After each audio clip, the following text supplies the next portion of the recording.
Hello my dear students, कैसे हैं आप सब। आई होप सो अच्छे होंगे और मैं भी बहुत अच्छा हूं। और मैं लेके आया हूं आपके लिए सॉल्यूशन लेक्चर 3। इससे पहले जो सॉल्यूशन था लेक्चर 1 और लेक्चर 2 में हम लोगों ने ये सीखा था कि सॉल्यूशन क्या होता है, कंसंट्रेशन टर्म्स को डिस्कस किया था, सॉल्युबिलिटी पढ़ी थी, सॉल्युबिलिटी को इफेक्ट करने वाले कुछ फैक्टर देखे थे और साथ ही साथ पढ़ा था हम लोगों ने हेनरी लॉ। तो जिन लोगों ने सॉल्यूशन लेक्चर 1 एंड लेक्चर 2 नहीं देखा है वो मेरा सॉल्यूशन लेक्चर 1 एंड लेक्चर 2 देख ले, जिसका लिंक मैंने डिस्क्रिप्शन बॉक्स में नीचे दे रखा है। ठीक है, अब ज्यादा टाइम ना वेस्ट करते हुए हम लोग बढ़ते हैं आज के टॉपिक की तरफ। तो आज जो है बेटा देखिए, अगर मैं बात करूं सॉल्यूशन की, तो सॉल्यूशन जो है हमारे 9 टाइप्स के होते हैं, जिसमें से अगर बात की जाए कि आपका जो सॉल्वेंट है वो सॉलिड भी हो सकता है, लिक्विड भी हो सकता है और गैस भी हो सकता है, ये हमारे सॉल्यूशन की फेस कहलाएंगे। और जो सॉल्यूट है वो सॉलिड, लिक्विड, गैस तीनों हो सकते हैं, जिस तरह से आपने यहाँ टेबल में देखा है। तो टोटली हमारे 9 टाइप्स के सॉल्यूशन बन सकते हैं, पर हमको जो पढ़ने हैं वो हमको लिक्विड फेस वाले सॉल्यूशन पढ़ने हैं, जिसमें सॉल्वेंट जो हो वो लिक्विड हो। अब उस बेसिस पर गैस इन लिक्विड को हम लोग डिस्कस कर चुके थे, आज हम लोग डिस्कस करेंगे लिक्विड इन लिक्विड को एंड सॉलिड इन लिक्विड। अब देखिए, इन सभी चीजों को समझने से पहले आज एक बहुत इंपॉर्टेंट टर्म जिसका नाम है वेपर प्रेशर। तो हम लोग वेपर प्रेशर की बात करते हैं। देखा जाए बेटा तो वेपर प्रेशर क्या होता है, तो आ जाइए मेरे साथ। वेपर प्रेशर, देखिए क्लास 11th में एक बार हम लोग इसको डिस्कस भी कर चुके हैं, मगर फिर से देख लेते हैं। सपोज ये कंटेनर है बेटा, थोड़ा सा अच्छा सा बना लेता हूं मैं। इसको जो है बेटा ऐसे क्लोज कर दिया गया है। अब देखिए क्या है, एक क्लोज कंटेनर हो गया और इसमें एक मान लेते हैं लिक्विड फिल है। तो ये लिक्विड के मॉलिक्यूल हो गए, ठीक है।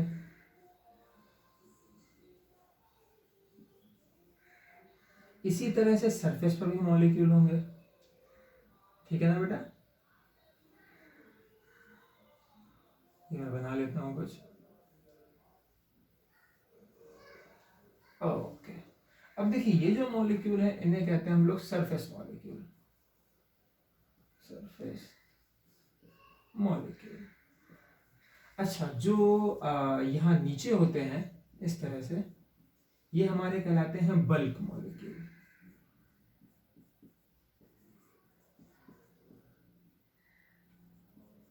अब समझो मेरी बात को, ये जो मॉलिक्यूल सरफेस पे होते हैं बेटा, इनकी काइनेटिक एनर्जी क्या होती है, ज्यादा होती है। इनकी काइनेटिक एनर्जी ज्यादा होती है। क्यों? क्योंकि इनके पास एक तो सरफेस टेंशन वाला कॉन्सेप्ट आपने पढ़ा होगा। अगर मैं इस मॉलिक्यूल की बात करूंगा तो इस पर फोर्स ऑफ अट्रैक्शन लग रहा है हर तरफ से, क्योंकि ये अंदर की तरफ है तो इसकी तरफ हर तरफ वाटर के मॉलिक्यूल, मान लो वाटर है या लिक्विड है तो उसके मॉलिक्यूल उसको हर तरफ से अट्रैक्ट कर रहे हैं। बट जो सरफेस वाला मॉलिक्यूल है इस पे सिर्फ अट्रैक्शन का फोर्स जो है यहाँ नीचे से ही लग रहा होगा, इसके ऊपर तो एयर है ना, तो फिर इस पर फोर्स ऑफ अट्रैक्शन जो होता है वो कम होता है और इसकी काइनेटिक एनर्जी जो होती है ज्यादा होती है, जिस वजह से ये अपनी सरफेस को लीव करके ऐसे वेपर फेस में चला जाता है। और इस प्रोसेस को ही हम लोग क्या बोलते हैं बेटा, इवोपरेशन बोलते हैं।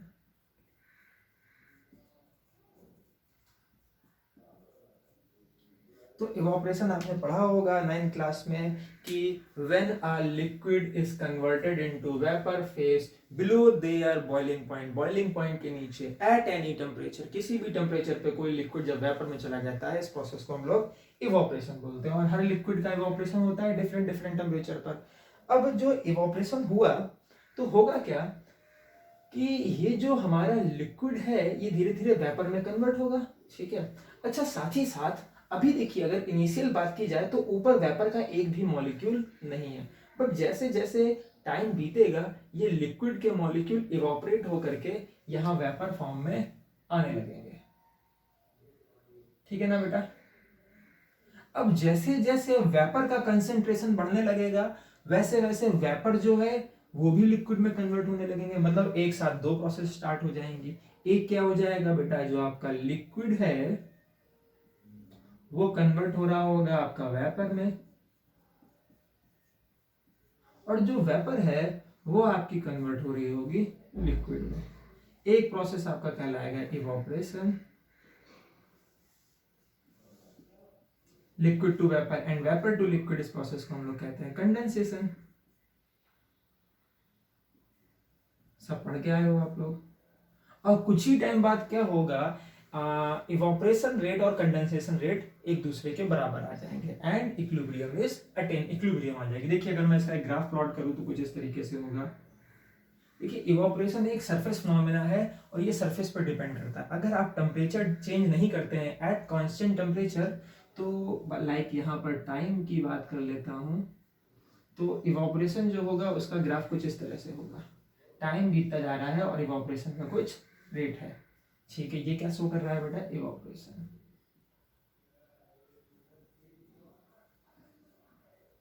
मगर साथ ही साथ बात की जाए, टाइम के साथ साथ कंडेंसेशन का रेट धीरे धीरे बढ़ेगा, क्योंकि जैसे जैसे इवोपरेशन होता जा रहा है यहाँ पर वेपर फेज के पार्टिकल बढ़ते जा रहे हैं, तो कंडेंसेशन का रेट भी बढ़ता जाएगा।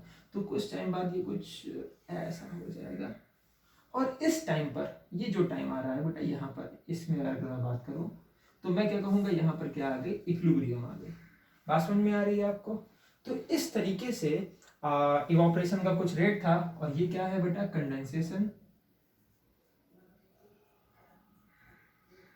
तो टाइम के साथ साथ कंडेंसेशन भी बढ़ता गया और बढ़ते बढ़ते कंडेंसेशन का रेट इवोपरेशन के रेट के बराबर हो गया। यहाँ पर हम लोग रेट लिख लेते हैं, ओके।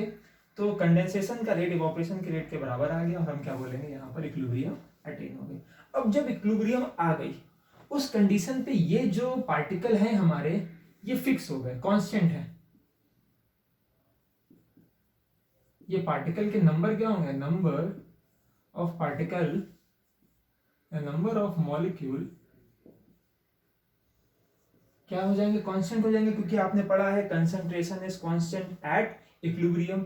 अब ये जो मॉलिक्यूल जो कि लिक्विड के ऊपर है, ये कुछ ना कुछ प्रेशर क्रिएट करेंगे, बोलो ठीक है ना बेटा। ये कुछ ना कुछ क्या करेंगे, प्रेशर लगाएंगे, वेसल्स की वॉल पर लगाएंगे, सॉल्यूशन के लिक्विड के ऊपर लगाएंगे। उसी प्रेशर को हम लोग क्या बोलते हैं बेटा, वेपर प्रेशर कहते हैं।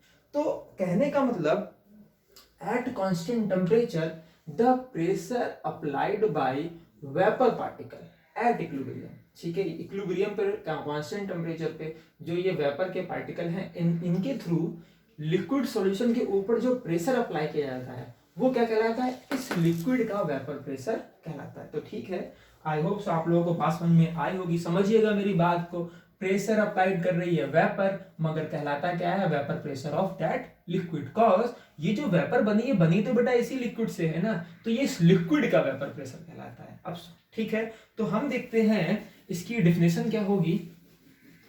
तो फटाफट से ये ग्राफ समझ लीजिएगा आप अच्छी तरीके से। हम लोग वेपर प्रेशर की डेफिनेशन लिखते हैं, ठीक है। मैं इसको रब करता हूं,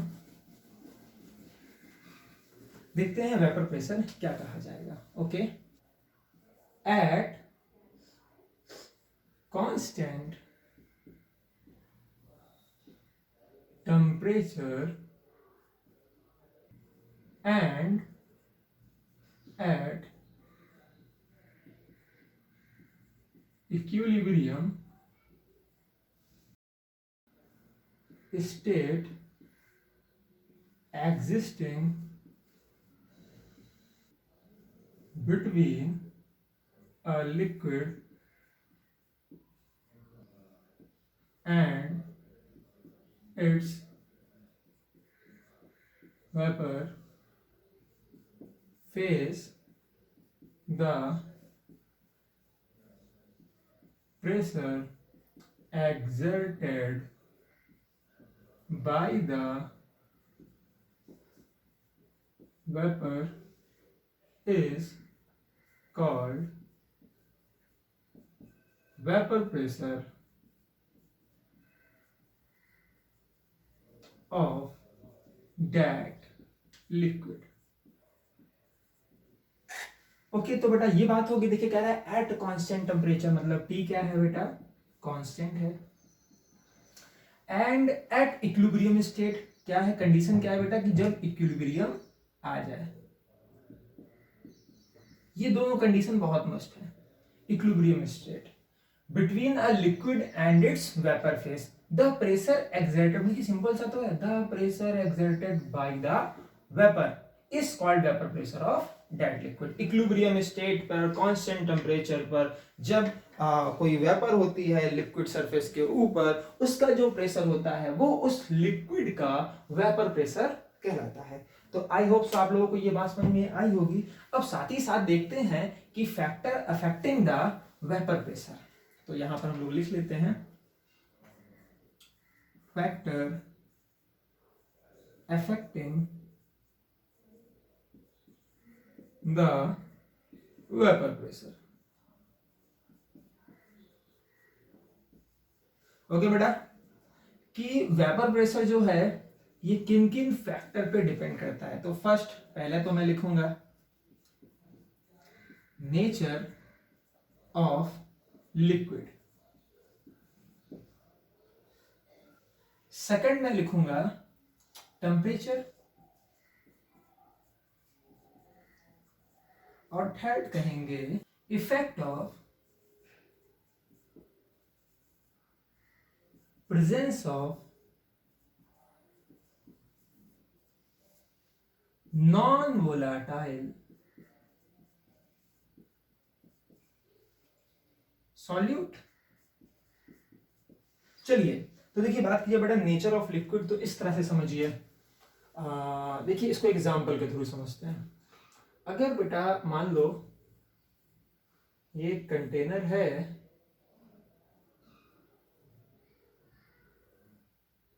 और इसमें जो है बेटा मैंने फिल किया है पेट्रोल। ओके, और फिर से ये एक और कंटेनर ले लेते हैं, इसमें बेटा मैंने फिल किया है डीजल। क्या है बेटा? डीजल।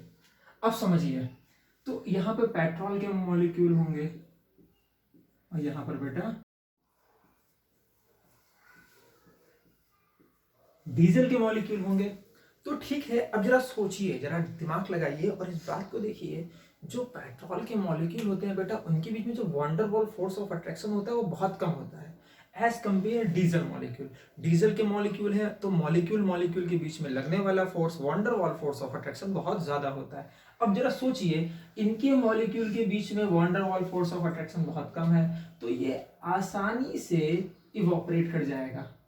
और ये थोड़ा मुश्किल से, इवोपरेशन इसका भी होगा, इवोपरेशन इसका भी होगा, बट ये इजिली इवोपरेट कर जाएगा। अब अगर इजिली इवोपरेट हो जा रहा है तो number of particle in vapour phase या number of molecules in vapour phase is high and here number of molecule is less. क्योंकि यहां पर वंडरवॉल फोर्स ऑफ अट्रैक्शन बहुत कम है, जिस वजह से ज्यादा इवोपरेशन हो रहा है। यहां पर van der Waals force of attraction liquid liquid molecule is high, तो इवोपरेशन जो है कम हो रहा है। अब जब इवोपरेशन कम हो रहा है तो वेपर फेज में पार्टिकल भी कम है, और पार्टिकल कम है तो वेपर प्रेशर जो होगा वो भी क्या होगा? कम होगा। तो यहाँ पे बात करेंगे, अगर मैं कह दूं वेपर प्रेशर किसका बेटा? पेट्रोल का, ये क्या होगा? Is greater than vapour pressure किसका बेटा? डीजल का। तो डीजल के वेपर प्रेशर से पेट्रोल का वेपर प्रेशर जो होता है वो ज्यादा होता है। तो ये बात डिपेंड करती है नेचर ऑफ लिक्विड। लिक्विड का नेचर क्या है, जिसको मैं यहाँ कहता हूँ किस बात पे बेटा? वंडर वॉल फोर्स के बेसिस पे हम लोग डिसाइड करते हैं। बात समझ में आ गई बेटा? तो ये हो गया हमारा नेचर ऑफ लिक्विड। अब बात करते हैं टेम्परेचर पे। देखिए टेम्परेचर जो है बेटा इक्विलिब्रियम से रिलेटेड टर्म्स है। अगर टेम्परेचर वेरी करोगे तो इक्विलिब्रियम शिफ्ट हो जाएगा। तो अगर बात की जाए तो टेम्परेचर बढ़ाने पर जो वेपर है या इवोपरेशन का रेट है बढ़ जाता है। तो अगर आप टेम्परेचर को इंक्रीज करेंगे तो इवोपरेशन जो होगा बेटा वो भी क्या हो जाएगा? इंक्रीज कर जाएगा। और इवोपरेशन इंक्रीज कर जाएगा तो बेटा क्या होगा? वेपर प्रेशर भी इंक्रीज कर जाएगा। बात समझ में आ गई? इसको इस रिलेशन के थ्रू मैं समझा सकता हूं कि मैं क्या लेता हूं इसके लिए यहां पर 2.303 log P1 upon P2 is equal to delta H upon R and T2 minus T1 upon T1 T2।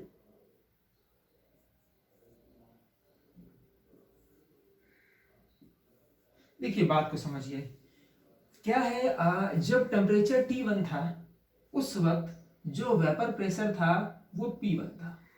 यहाँ क्या पढ़ रहे हैं बेटा, टेम्परेचर, यहाँ क्या पढ़ रहे हैं बेटा, वेपर प्रेशर। जब टेम्परेचर को हमने चेंज करके T2 कर दिया तो बेटा वेपर प्रेशर कितना हो गया, P2। तो ये रिलेशन हो गया, और यहाँ पर आर गैस कांस्टेंट है और डेल्टा एच जो है वो एंथैल्पी नहीं है बेटा, ये है हमारी लेटेंट हीट। बात समझ में आ रही है? कुछ लोग इसको एंथैल्पी चेंज समझेंगे, नहीं तो इसको लेटेंट हीट बोलिए।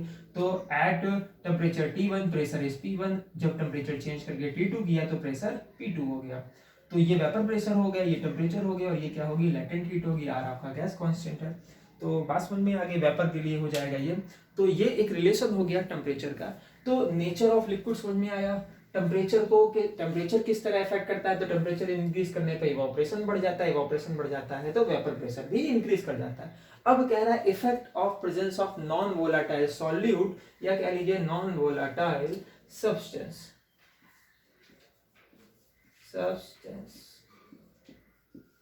अब देखते हैं बेटा, तो क्या कहता है effect of presence of non volatile substance. चलिए इसकी बात करेंगे अभी हम लोग। पहले मैं इसको रब कर लेता हूं, फटाफट आइए।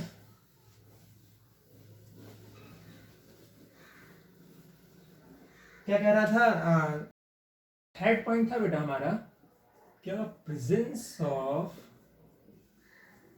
Of non volatile substance.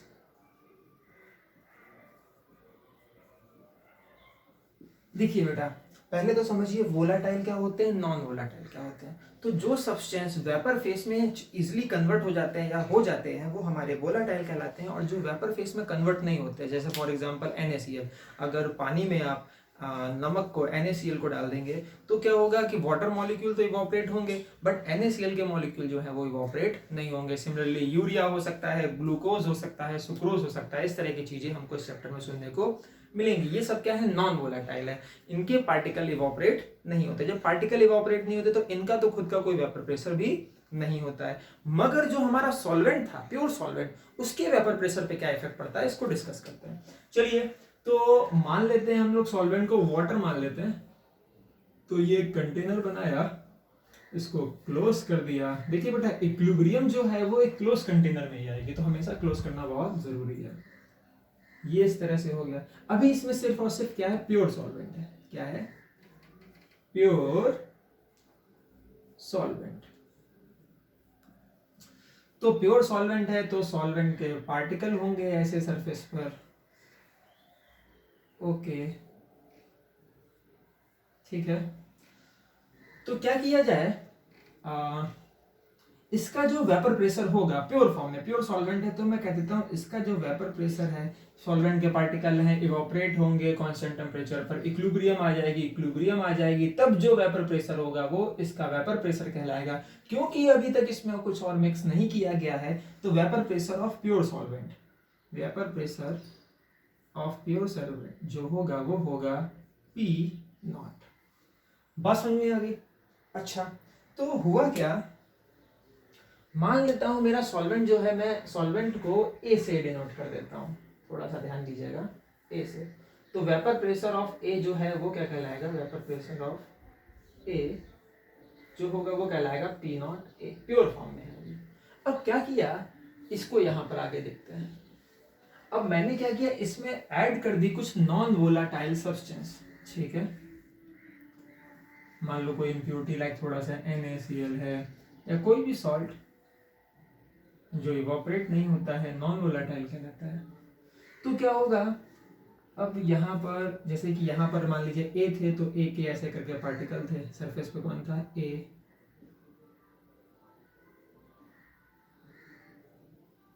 Okay, but अब क्या होगा,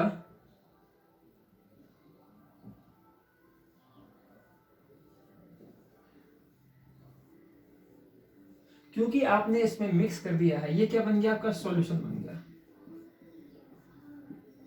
सॉल्यूशन बन गया, जिसमें जो आपका सॉल्वेंट है वो तो आपका A है, और जो आपका सॉल्यूट है वो क्या है बेटा, B है। और बी कैसा है बेटा, नॉन वोलेटाइल।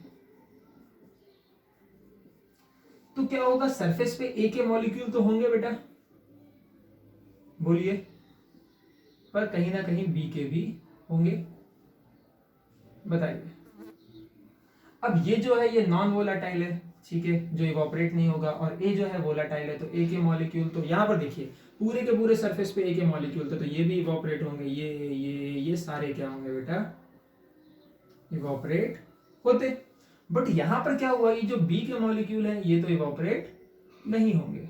और आपने पढ़ रखा है कि जो इवोपरेशन है वो क्या है, एक सरफेस फिनोमेना है, ये आपका इवोपरेट कर जाएगा, ए आपका इवोपरेट कर जाएगा, ये कर जाएगा, ये कर जाएगा, बट बी वाले आपके इवोपरेट नहीं होंगे। बात समझ में आ रही है मेरी, ठीक है।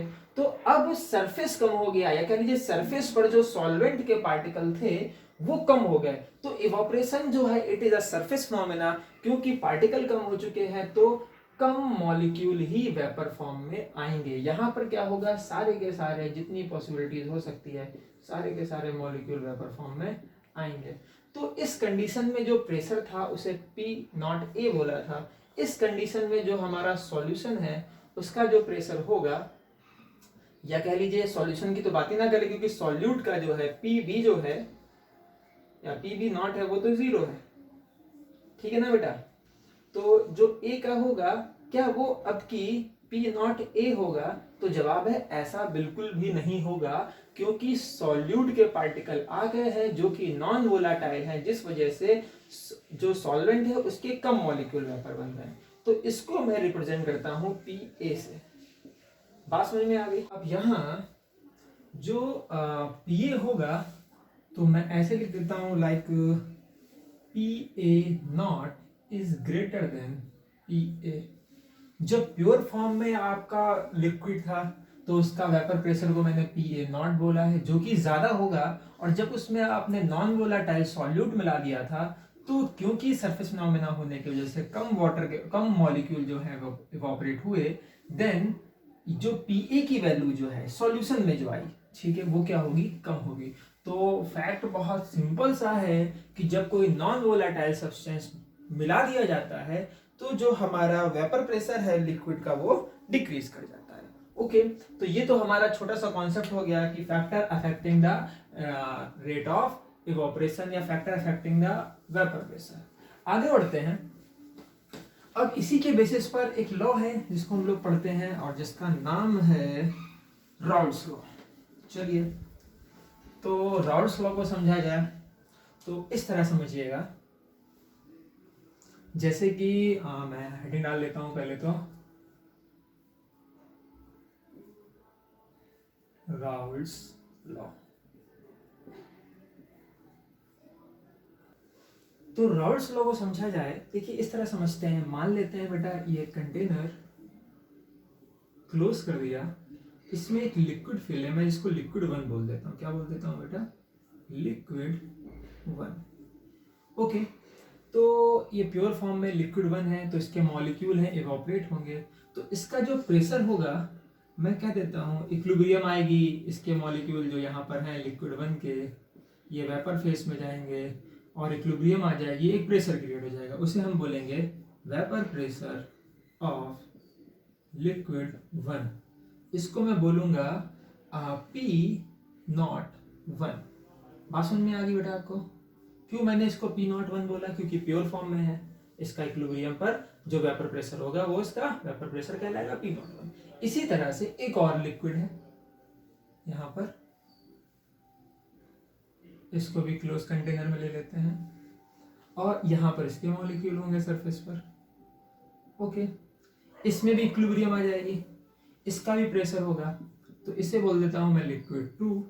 प्योर फॉर्म में जो इसका वेपर प्रेशर है, वेपर प्रेशर ऑफ लिक्विड 2, इसको मैं डिनोट कर दे रहा हूं P2 नॉट से।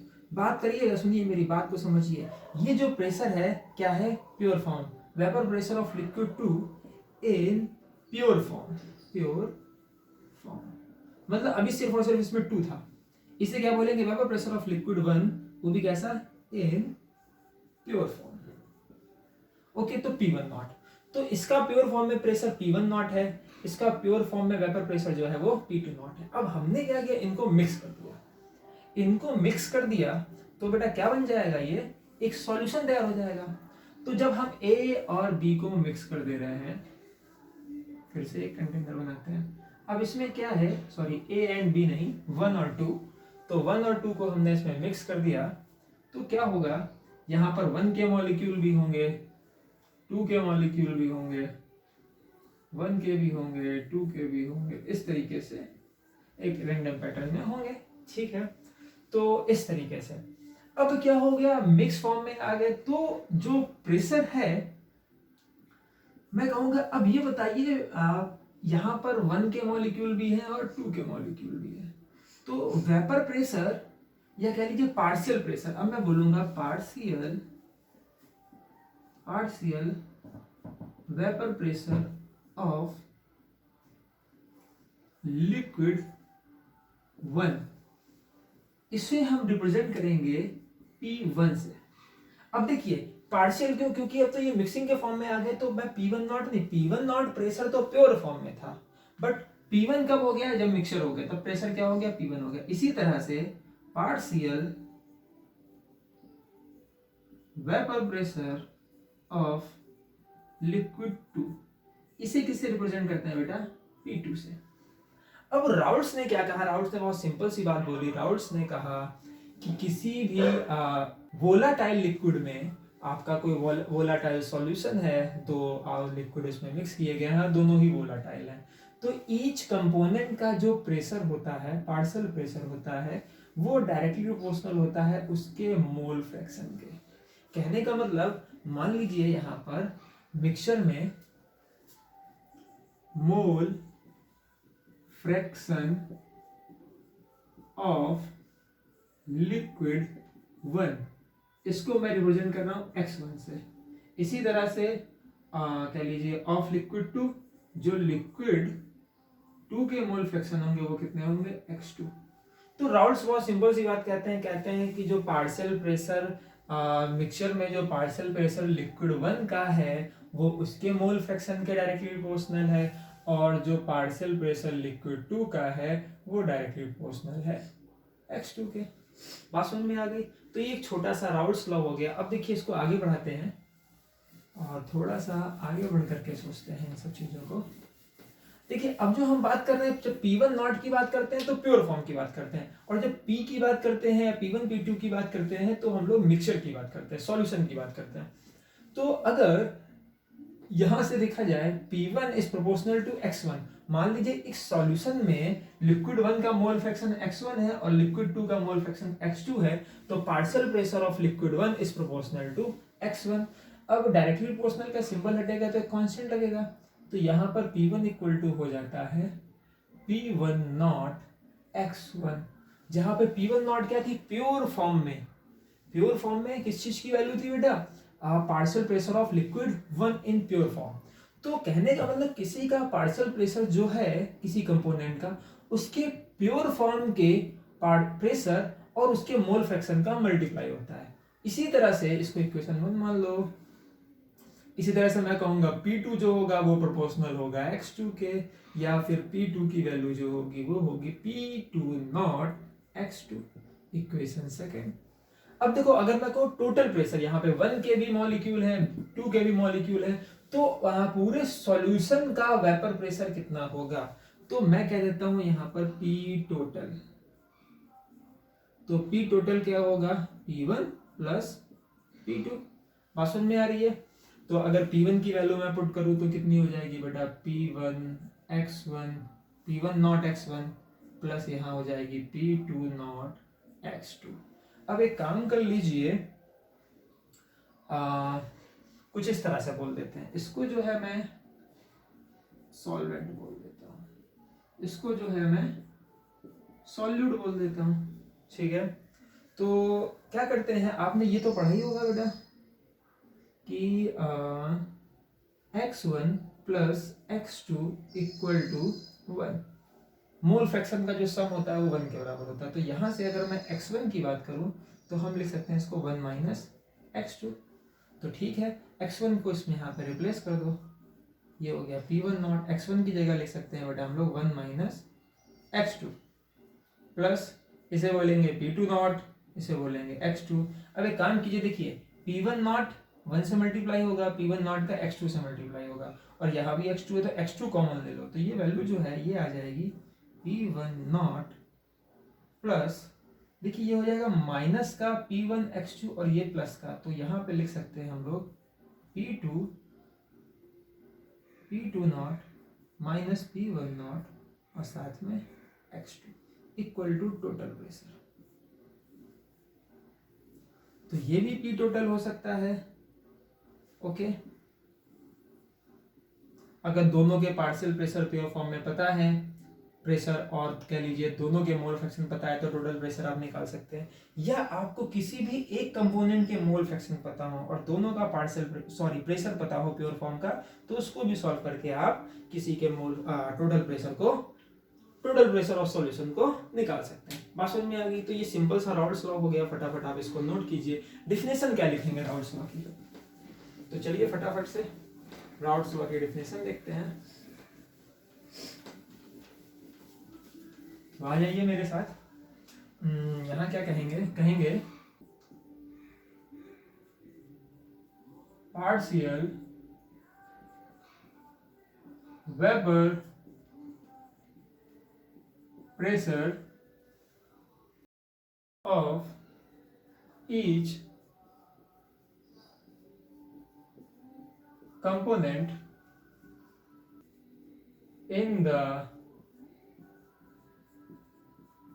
solution is directly proportional to its mole fraction। बात समझ में आ गई? तो ये हो गया हमारा छोटा सा राउल्ट्स लॉ। कह रहा है partial pressure of each component कौन थे बेटा? 1 और 2। तो partial pressure of 1 is proportional to the mole fraction of x1 and partial pressure of P2, partial pressure of component 2 is proportional to the mole fraction of component 2। पास में आ गई। या फिर आप फाइनली इसको भी बोल सकते हैं, आप इस तरह से भी कह दीजिए कि किसी भी कंपोनेंट का जो पार्शियल प्रेशर होता है वो उसके मोल फ्रैक्शन और उसके प्योर फॉर्म में जो उसका प्रेशर था उसका प्रोडक्ट होता है। तो ये दोनों ही क्या हो सकते हैं? आपकी राउल्ट्स लॉ की डेफिनेशन बन सकती है। तो ये हो गया हमारा एक छोटा सा राउल्ट्स लॉ। अब देखिए बेटा, इन्हीं सारी बातों को एक ग्राफ के थ्रू समझते हैं। तो क्या करेंगे हम लोग? ग्राफ बनाएंगे। देखिए बहुत बारीकी से समझने वाली चीज है। सबसे पहले क्या किया, एक बॉक्स बनाया। बॉक्स क्यों है बेटा? ये क्लोज क्यों है? क्योंकि देखिए ये जो प्रोसेस होता है ये क्लोज कंटेनर में होता है, तभी तो इक्विलिब्रियम अटेन करता है। तो हमने एक बॉक्स बना लिया। अब देखिए बात करते हैं, यहाँ पर लिखेंगे x1 इक्वल टू 1 और यहाँ पे लिखेंगे x2 इक्वल टू 1। बात समझ में आ रही है? यहाँ लिखेंगे x2 इक्वल टू 0 और यहाँ लिखेंगे x1 इक्वल टू 0। बात समझ में आई? सोचिएगा, मतलब कि अगर इस पॉइंट की बात करूं तो अभी क्या है कि हमारे पास सिर्फ और सिर्फ क्या है, x1 का मोल फ्रैक्शन जो है 1 है। यहाँ सोचिए इस फॉर्मूले में, देखिए अगर x1 की वैल्यू 1 है तो x2 कितना होगा? 0 होगा। तो ये कैसी कंडीशन है? मतलब x1 इज प्योर फॉर्म। अब x1 इज प्योर फॉर्म, यहाँ पर हम लोग देखेंगे मोल फ्रैक्शन, और यहाँ पर बेटा हम लोग पढ़ेंगे पार्शियल प्रेशर। क्या पढ़ेंगे? Partial pressure. तो यहाँ लिख लेता हूं मैं, या कह लीजिए वेपर प्रेशर। ओके, तो फटाफट आइए सोचिए इस बात को।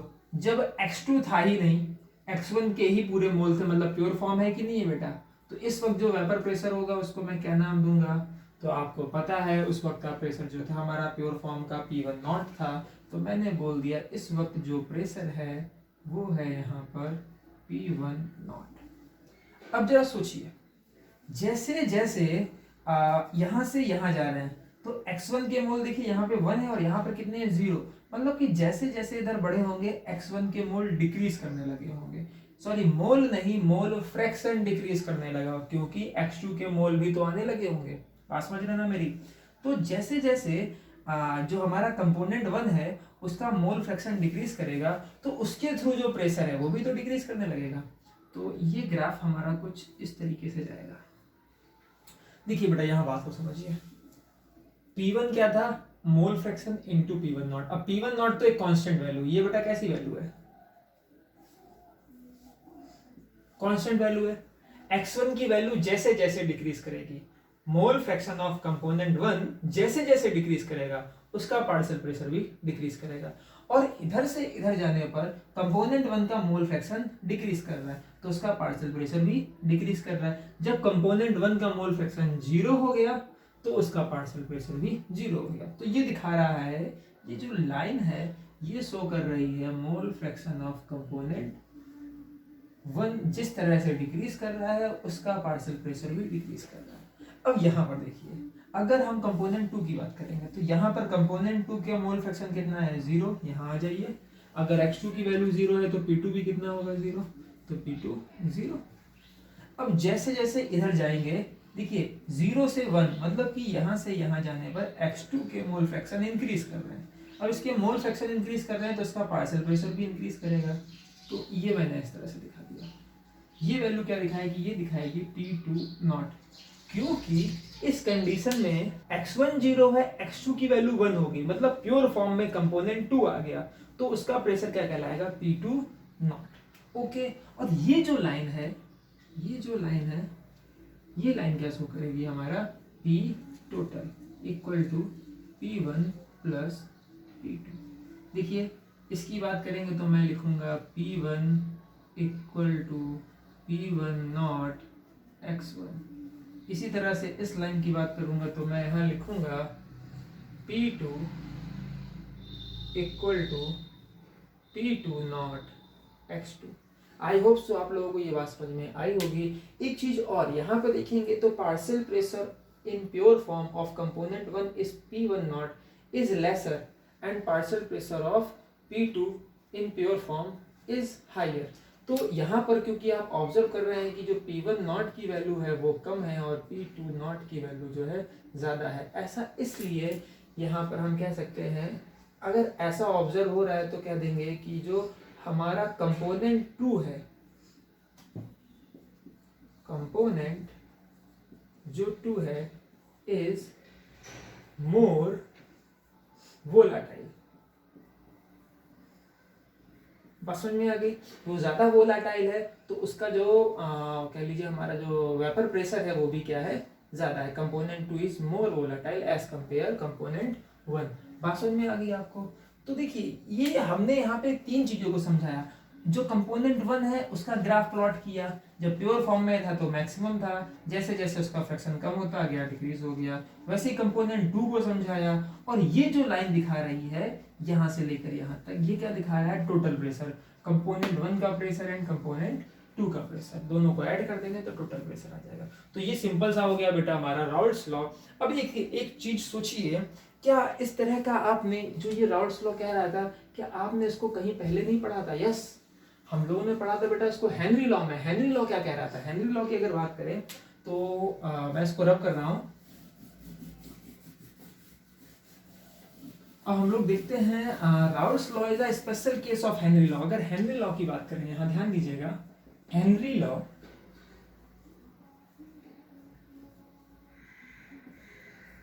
तो बेटा हेनरी लॉ में क्या था, वो गैसेस के लिए एप्लीकेबल था, और हेनरी लॉ कहता था कि जो प्रेशर होगा वो बराबर होता था हेनरी कांस्टेंट के एच और मोल फ्रैक्शन के। ओके, अब इसी तरह से जब राउल्ट्स लॉ हम लोगों ने पढ़ा तो बेटा क्या पढ़ा, राउल्ट्स लॉ, वहां पे बात की कि जो पार्शियल प्रेशर है किसी कंपोनेंट का वो उसके प्योर फॉर्म में पार्शियल प्रेशर और उसके मोल फ्रैक्शन का मल्टीपल होगा, जैसे कि यहाँ पर शो हो रहा है। तो अब देखिए यहाँ पर क्या किया गया था, बस हेनरी कांस्टेंट की एच को पी नॉट से, बल्कि पी नॉट क्या है यहाँ पे लिख लेते हैं बेटा, ये जो है हमारा हेनरी कांस्टेंट है, इसको हम लोग हेनरी कांस्टेंट बोलते थे। डिफरेंट गैस के लिए इसकी वैल्यू डिफरेंट होती थी। और इसकी बात करेंगे तो ये क्या है, ये है हमारा vapour pressure of component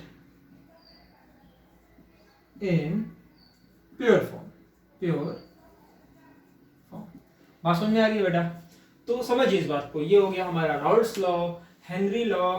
Henry law, Raoult's law is a special case of Henry law. Raoult's law क्या है? हेनरी लॉ का एक स्पेशल केस है।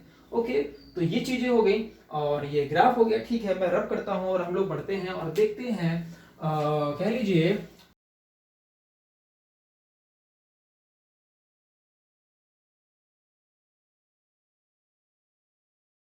राउल्ट्स लॉ की कुछ लिमिटेशंस देखेंगे कि लिमिटेशंस ऑफ राउल्ट्स लॉ क्या है, राउल्ट्स लॉ कहाँ कहाँ एप्लीकेबल होता है, इस तरह की बात है। ओके, तो हेडिंग डालते हैं, बहुत इंपॉर्टेंट है बेटा, और आने वाले जितने भी टॉपिक है ना वो यहीं से रिलेटेड है, तो आपको बहुत अच्छी तरह समझना पड़ेगा। तो यहाँ हेडिंग लिखते हैं limitations of Raoult's law. Okay बेटा, तो पहली लिमिटेशन जो इसकी है वो है राउल्ट्स लॉ इज applicable केवल only for ideal solution. Okay बेटा, राउल्ट्स लॉ जो है सिर्फ और सिर्फ आइडियल सॉल्यूशन पे एप्लीकेबल होता है। राउल्ट्स आइडियल सॉल्यूशन क्या होते हैं अभी हम लोग डिस्कस करेंगे। सेकेंड पॉइंट है राउल्ट्स लॉ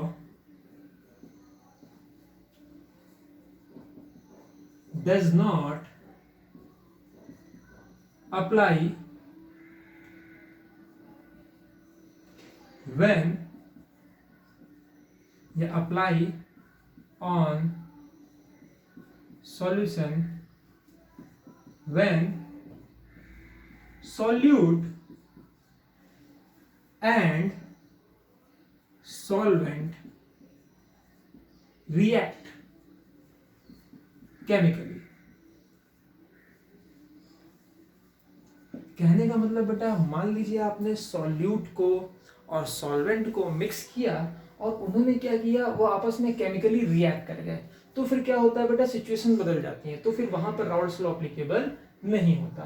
तीसरी बात की जाए इसके अलावा, if in a solution solute either dissociate or associate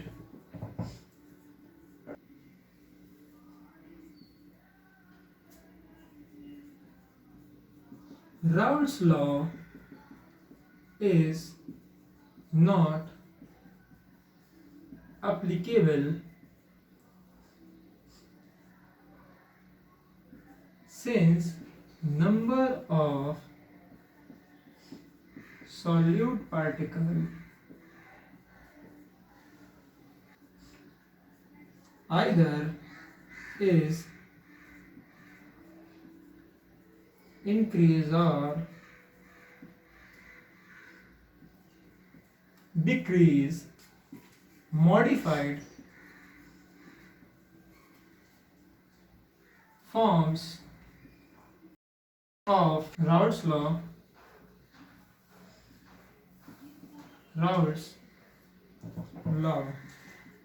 is used। ठीक है बेटा, तो ये बहुत इंपॉर्टेंट है, समझिएगा मेरी बात को।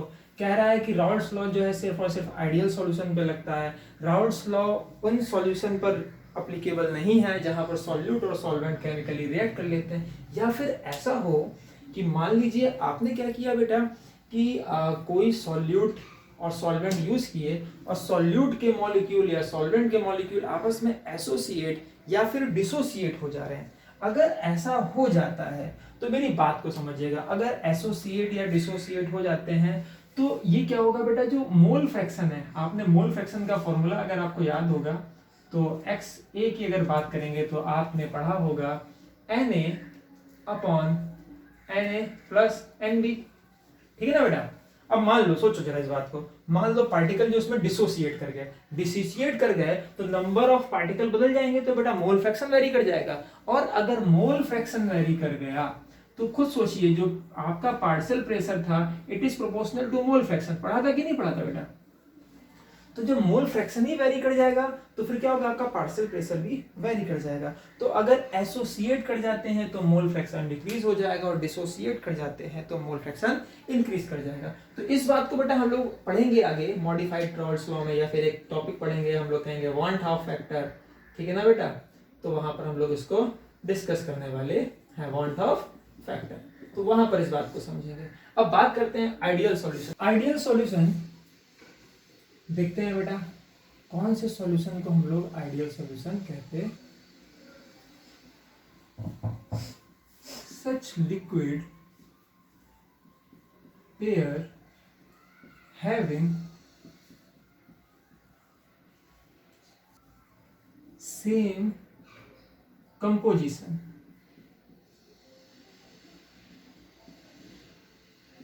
polarity and nature, generally form ideal solution। बात समझ में आ रही है? मतलब ऐसे लिक्विड पेयर जिनका कंपोजिशन, पोलैरिटी या फिर नेचर एक जैसे होते हैं, कह लीजिए वो आइडियल सॉल्यूशन कहलाते हैं। फॉर एग्जाम्पल बेंजीन मान लीजिए बेटा, बेंजीन के साथ अगर हम लोग मिक्स कर दें टॉलुइन को, ठीक है बेटा। इसी तरह से मान लीजिए हमारे पास हो एथिल ब्रोमाइड, और अगर उसमें मिक्स कर दिया जाए बेटा एथिल आयोडाइड। बात समझ रहे हैं? इसी तरह से अगर हमारे पास हो हेक्सेन हेप्टेन, ओके। तो बेटा ये जो है इसमें क्या होता है बेटा, इनका जो कह लीजिए केमिकल नेचर है या इनकी पोलैरिटी है या इनका कंपोजिशन है वो लगभग एक जैसा होता है। तो ऐसे सॉल्यूशन हमारे आइडियल सॉल्यूशन कहलाते हैं, और ये राउल्ट्स लॉ को टोटली फॉलो करते हैं। तो अगर आपसे कोई पूछे कि आइडियल सॉल्यूशन क्या होते हैं, the solution follow the Raoult's law is called ideal solution. And बाकी तो आप जान ही रहे हैं, कुछ बेसिक बातें समझिएगा। क्या होता है बेटा, जब ये सॉल्यूशन तैयार किए जाते हैं तो डेल्टा एच जो मिक्सचर का होता है या फिर जो डेल्टा वी मिक्सचर का होता है, ये बेटा जीरो होते हैं। इसका मतलब समझिए, मतलब कि mixture delta in the enthalpy change क्या होगा बेटा, जीरो होगा। या वॉल्यूम जो है वो बेटा वॉल्यूम चेंज क्या होगा, जीरो होगा। कहने का मतलब मिक्सिंग के दौरान ना तो हीट प्रोड्यूस हो ना तो हीट एब्जॉर्ब हो। इसी तरह से मिक्सिंग के दौरान सॉल्यूशन का वॉल्यूम ना तो बढ़ना चाहिए ना तो डिक्रीज करना चाहिए। कहने का मतलब मान लीजिए कि जो कंपोनेंट है दोनों का जो वॉल्यूम है मान लीजिए 0.5 और 0.5 लीटर है, तो जब आप उसको मिक्स करेंगे तो पूरे सॉल्यूशन का जो है वो 1 लीटर होना चाहिए। 0.5 और 0.5 दोनों ऐड हो जाएंगे। बट ऐसा ना हो कि मिक्स करने के बाद वॉल्यूम जो है एक्चुअल वॉल्यूम से बढ़ गया या फिर डिक्रीज कर गया। इसी तरह से हीट या तो रिलीज हो रही है या ऑब्जर्व हो रही है, ऐसा बिल्कुल भी नहीं होता। तो ये कंडीशन आप बहुत अच्छी तरह याद रखिएगा कि delta H of mixture and delta we of mixture is zero. तो ये हो गया बेटा हमारा आइडियल सॉल्यूशन। ठीक है, दे शुड ओबे Raoult's law, delta H mixing and delta we mixing is zero. Okay, अब बात करते हैं बेटा, कुछ सॉल्यूशन ऐसे भी होते हैं जिनको हम लोग कहते हैं नॉन आइडियल सॉल्यूशन, क्योंकि वो राउल्ट्स लॉ से या तो पॉजिटिव डेविएशन दिखाते हैं या तो नेगेटिव डेविएशन दिखाते हैं। तो अभी हम लोग समझते हैं। ठीक है, तो अब बात करेंगे ऐसे सॉल्यूशन जो राउल्ट्स लॉ से पॉजिटिव डेविएशन दिखाते हैं। तो हेडिंग लिखिए, नॉन आइडियल सॉल्यूशन के अंदर चलेंगे हम लोग, नॉन आइडियल सॉल्यूशन। और इसमें बात करने वाले हम लोग बेटा positive deviation, positive deviation.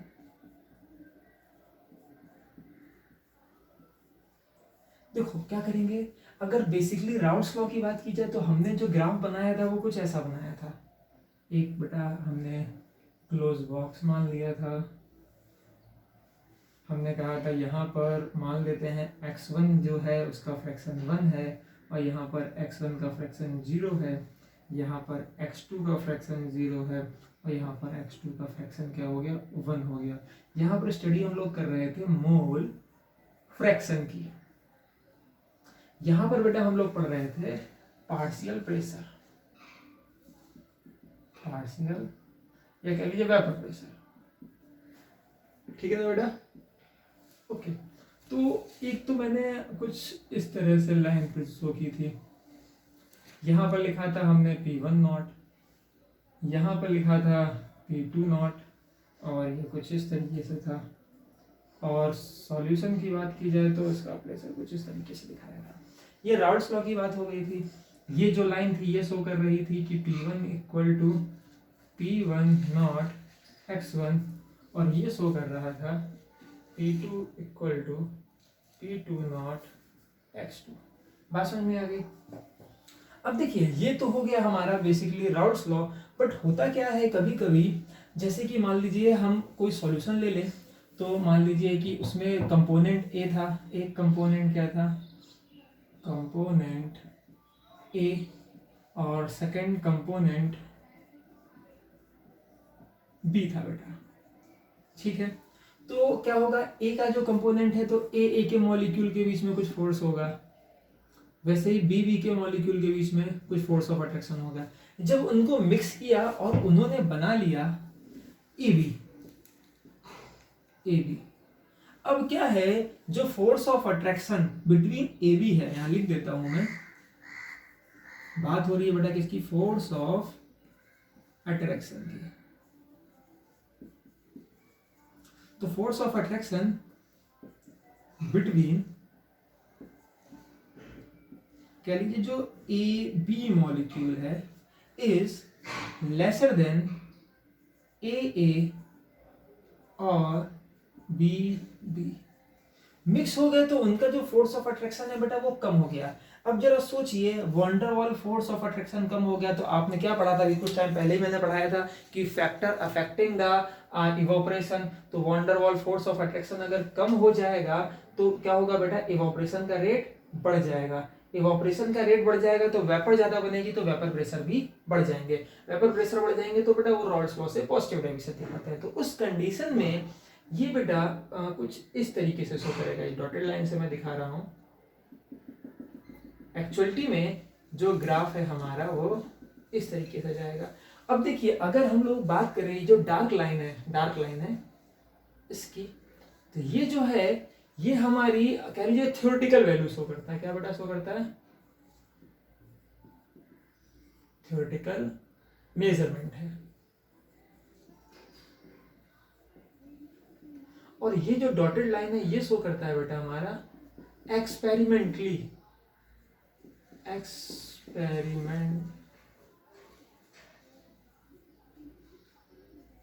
Measurement.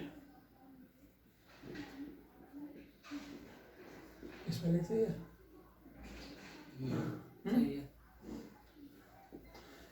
कहने का मतलब कि जो एक्सपेरिमेंटली हमने मेजर करके देखा तो जो हमारा टोटल प्रेशर है राउल्ट्स लॉ के अकॉर्डिंग कुछ आना चाहिए था, बट वैसा ना होकर के उससे ज्यादा हुआ। अब खुद सोचो कि वेपर प्रेशर क्यों बढ़ गया। तो मैं बता तो रहा हूं कि जब आपने उसको मिक्स किया तो जो आपका सॉल्यूशन तैयार हुआ ए बी का, तो ए बी का वंडरवॉल फोर्स ऑफ अट्रैक्शन कम था as compare A and as compare B. तो क्या होगा बेटा, जब वंडरवॉल फोर्स ऑफ अट्रैक्शन कम हो गया तो ज्यादा वेपर बनेगा तो पॉजिटिव डेविएशन शो होंगे। जैसे कि फॉर एग्जांपल, देखिए एग्जांपल ले लेते हैं हम लोग। फॉर एग्जांपल बात की जाए तो एथेनॉल प्लस साइक्लोहेक्सेन। अब जरा सोचो बेटा, देखो जो एथेनॉल जो था तो ये क्या था, ये बेटा हाइड्रोजन बॉन्ड बनाता है। एथेनॉल की अगर बात करूंगा तो ऐसे लिखता हूँ बेटा C2H5OH। एक और एथेनॉल का मॉलिक्यूल है उसको भी लिख लेते हैं बेटा C2H5OH। तो बेटा क्या होगा, इनके बीच में हाइड्रोजन बॉन्ड बनेगा कि नहीं बनेगा, पता ही है। तो इस तरह से एथेनॉल के कई सारे मॉलिक्यूल है, उनके बीच में हाइड्रोजन बॉन्डिंग थी। तो अब क्या हुआ कि जब आपने उसमें साइक्लोहेक्सेन डाल दिया तो साइक्लोहेक्सेन कहीं ना कहीं आ जाएगा कि नहीं आ जाएगा बेटा, जो आपका साइक्लोहेक्सेन है, इनके बीच में एक साइक्लोहेक्सेन का मॉलिक्यूल आ जाएगा। ओके बेटा, तो जब ये लिख लीजिए साइक्लोहेक्सेन। अब क्या करेगा, साइक्लोहेक्सेन की वजह से जो इनकी बॉन्डिंग थी या हाइड्रोजन बॉन्ड थे वो कम हो गए। हाइड्रोजन बॉन्ड कम हो गए तो कह लीजिए अब मॉलिक्यूल के बीच में जो फोर्स ऑफ अट्रैक्शन काम कर रहा था वो इस कंडीशन में, या कह लीजिए जब वो मिक्सचर में आ गए तो फिर वो क्या होगा, फोर्स ऑफ अट्रैक्शन कम हो जाएगा। फोर्स ऑफ अट्रैक्शन कम हो जाएगा तो ज्यादा वेपर बनेगी। इसी तरह से देखिए मैं यहाँ पर एक टेबल देता हूँ, इसमें जितने भी सॉल्यूशन हैं वो पॉजिटिव डेविएशन दिखाते हैं राउल्ट्स लॉ से। रीजन क्या है, क्योंकि जब वो सॉल्यूशन में आ जाते हैं तो बस ये वाली कंडीशन अप्लाई हो जाती है कि जब वो प्योर फॉर्म में थे ए और बी, तो कह लीजिए उनका जो फोर्स ऑफ अट्रैक्शन था, वंडर वॉल फोर्स था, वो ज्यादा था। और जब क्या हुआ, जब वो सॉल्यूशन में आ गए तो जो van der Waals force of attraction है वो कम हो गया तो वेपर प्रेशर ज्यादा हुआ। ठीक है ना, बात समझ में आ गई। ठीक है, तो अब बढ़ते हैं और बात करते हैं इसी तरह से नेगेटिव डेविएशन कब दिखाएंगे, तो इसका जस्ट अपोजिट हो जाएगा। फिर से अब हेडिंग लिख लीजिए आप लोग, नेगेटिव डेविएशन।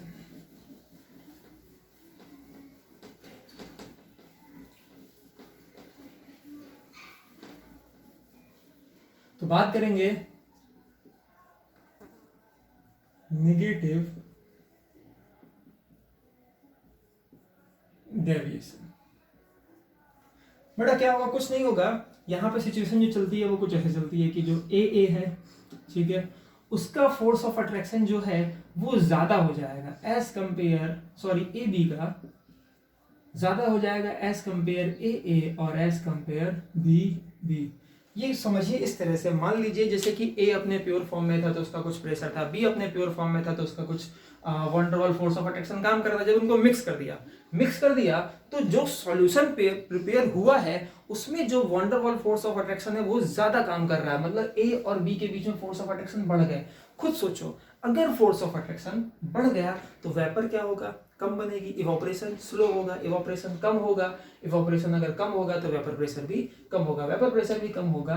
तो बेटा वो इस तरह से ग्राफ ना शो करके कुछ इस तरीके से शो करेंगे बेटा, ये कुछ इस तरीके से आ जाएगा।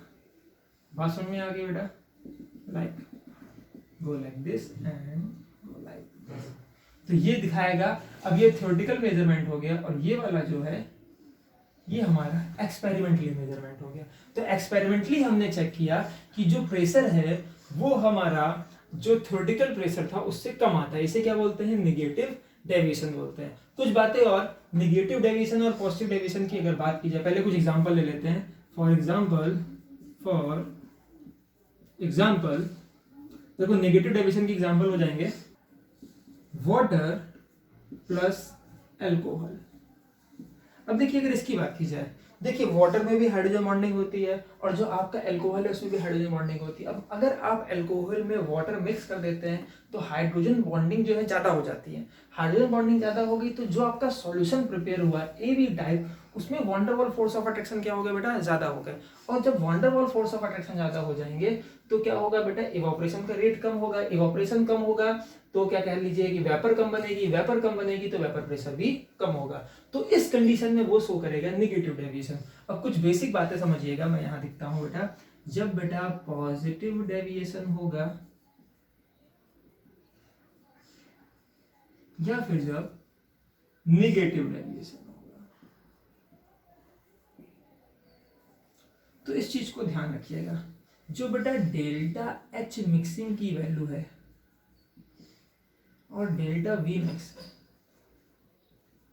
ये बेटा क्या होता है, पॉजिटिव डेविएशन में ये पॉजिटिव होता है। बात समझ में आ रही है बेटा। अब देखिए डेल्टा एच मिक्सिंग पॉजिटिव का मतलब क्या बेटा, यहां पर हीट क्या होगी, एक्सर्ट करेगी बेटा।